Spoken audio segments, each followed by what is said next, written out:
Boxing ain't this. Boxing ain't that. Well, Dana White, why the hell do we keep coming out of your mouth? Hello, my fight fans. My name is Eric A. Bradley, aka The Real Fight Doctor. And I thank you guys for watching. And right now, you're watching Master Boxing. And this is where we break the fight world down round by round. This weekend had a occurrence of amazing events in the MMA world, in the world of UFC. But fortunately, once again, they piggybacked the world of boxing. And every time that I turn around, they don't really care about the sport of boxing. Boxing ain't this. Boxing ain't that. But every time I hear them, we're coming out of their mouths, taking their sport to another level by continuously using the sport of boxing and the stars that we have in our sport. So this is what it is. Colin Cowherd, Dana White conversate about the fights over the weekend. Yeah, on some level, congratulations, because that's all you hear about the sport of boxing. All we do is continuously pat them on their back for having nice events, like you would your little baby brother whenever he does something really good, like get an A in school. Thank you, little brother. Nice coloring. Way to stay inside of the lines. Well, this has been, like I said, it's an ebbs and flow kind of relationship. Sort of like a love-hate. We try to keep things on the cusp of not arguing. But every time you turn around, your little brother's written on some of your homework. Your little brother's tried to call one of your girlfriends. Your little brother's all in the cereal, drinking all the milk, leaving the box half empty, and acting like it wasn't him. Every time I turn around in these guys' world and their sport, boxing ain't this, boxing ain't that. But every time I turn around, we coming out of their flaps. Today, I listened to these boys speak on their event over the weekend, and they were just totally elated like they should be. And like I said once before, us over here in the sport of boxing, we are so glad that you guys are finally getting a taste of what it feels like and things that we've been experiencing for hundreds of years.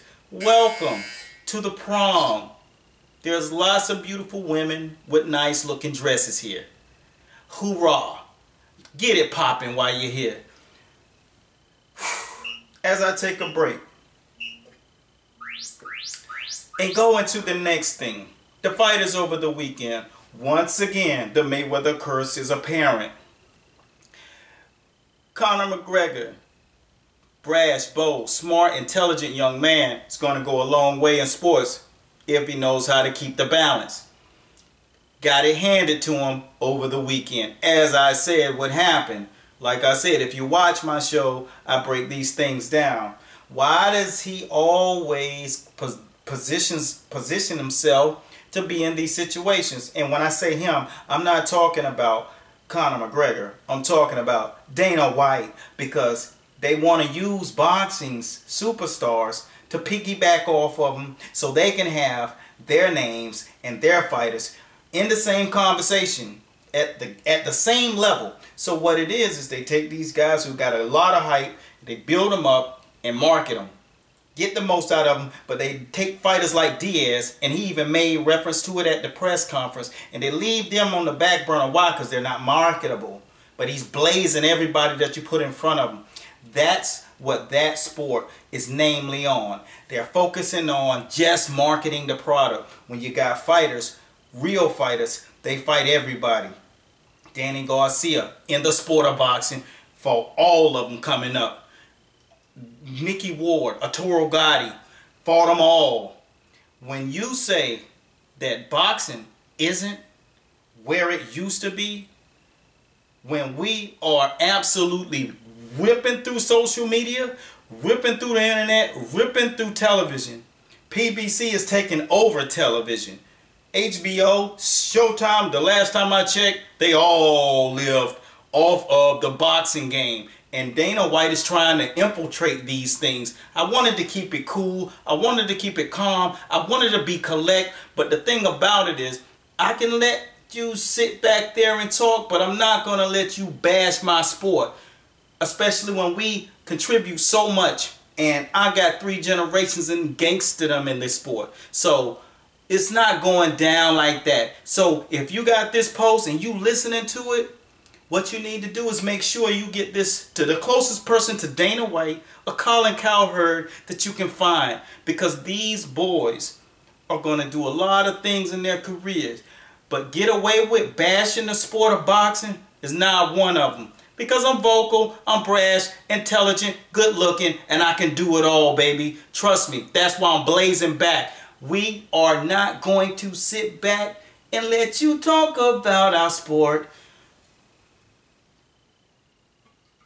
You're dissing all of the great fighters. Colin Cowherd had the nerve to say there hadn't been a boxing event that reached the magnitude of the fight weekend that they just had in MMA, UFC. This weekend they hadn't had a fight boxing card since Sugar Ray Leonard. So are you telling me that Timothy Bradley and Provodnikov, fisticuffs, nearly dead in the ring, 3 months to recover, Pacquiao Marquez knocked absolutely unconscious, the biggest upset since Tyson and Buster Douglas. When you're talking about fisticuffs, Andre Berto, Soto Carras fought with a freaking dislocated shoulder. Andre Ward fights Chad Dawson, knocks him out. First knockout in years. Santa Cruz and Adrien Broner wasn't a super fight. Triple G, Kovalev, all these guys don't matter. Boxing ain't this. Boxing ain't that. But every time I turn around, we coming out of your flap. Adrien Broner, Salido versus Lopez? You trying to tell me these guys did not match the magnitude of that fight card? No, what it was is you have to turn it around because it's marketing. Your heart is heavy. You don't like the fact that your 2 cash cows just got knocked off. Holly Holmes, much respect. She never says a word. Doesn't talk about boxing because she's a pure boxer. And she's one of the 3 top names in that sport because she came from the sport of boxing first. So, I have to address these things because it could kind of get under my skin. They call me the fight doctor and I don't play the game to lose. Boxing has always been in it to win it.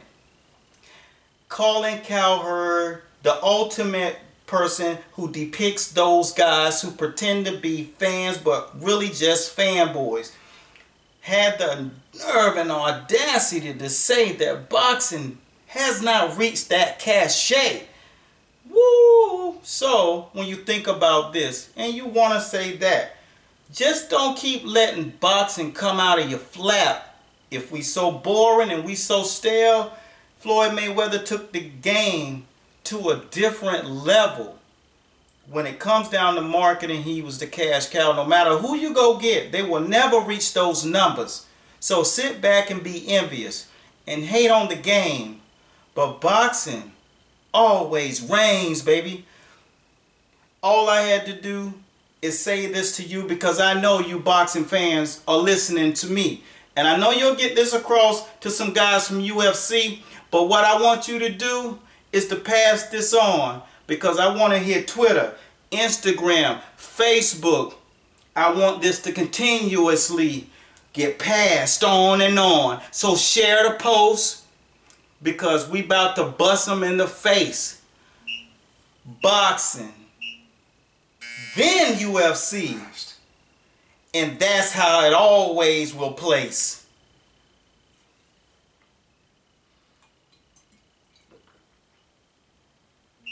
They call me the fight doctor. And I thank you guys for watching. Because you're watching Master Boxing. And this is where we break the real fight world down, baby.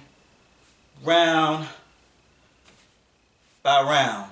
Shouts out to my boys over here in BrooklynFights.com. We doing business. We getting it popping. This is the sport of boxing. So long. Hashtag bring back the belts of Tony Zell and Carmen Basilio. We out.